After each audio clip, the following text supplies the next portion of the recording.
Asalaamu calaykum waraxmatullaahi wabarakaatu. Nabadayda wadayaal ku soo dhawaada. Halkani waa Dhambaal TV oo laba kala socotaan warbixinada dalka iyo dibadda.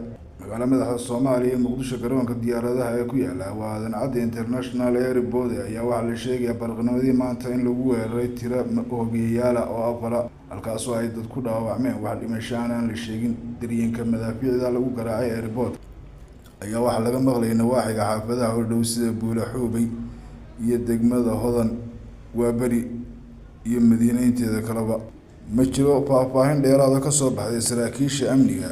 Sidoo kale mana jirto wax habisami socodkii garoonka ku yimid iyo sidii uu shaqeynayay wax waliba waa caadi.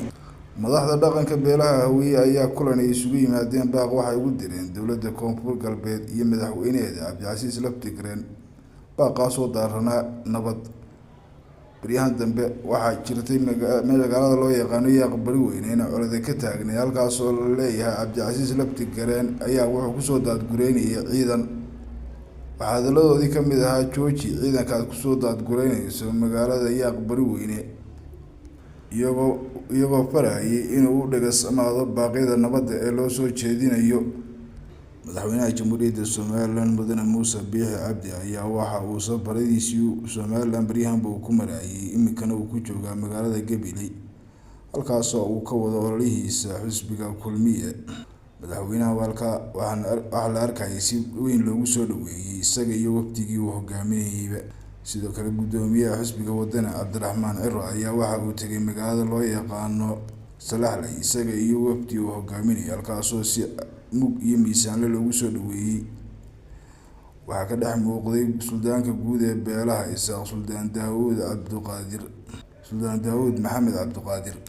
Boqor Axmed Yimaan boqorka beesha Gaboye ayaa waxa uu isaguna war-saxaafadeed u qabtay oo ku sheegay in gurigiisa lagu soo weeraray gaadhigiisana la jabiyay halkaas oo eedda dhakada uga tuuray xisbiga Kulmiye isagoo sheegay ninka soo weeraray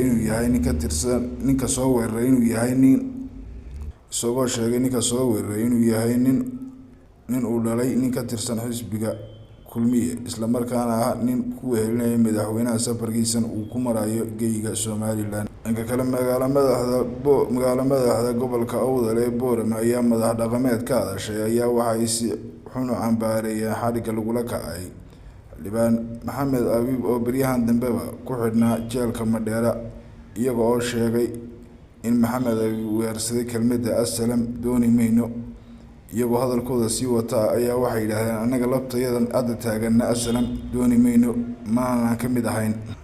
Dhanka kale safiirka loo magacaabay dalka Belgium-ka Khadiija Cosoble ayaa waxa ay gaadhay magaalada Brussels halkaas oo ay ku soo dhaweeyeen dhalinyaro aqoon-yahan iyo ururada haweenka.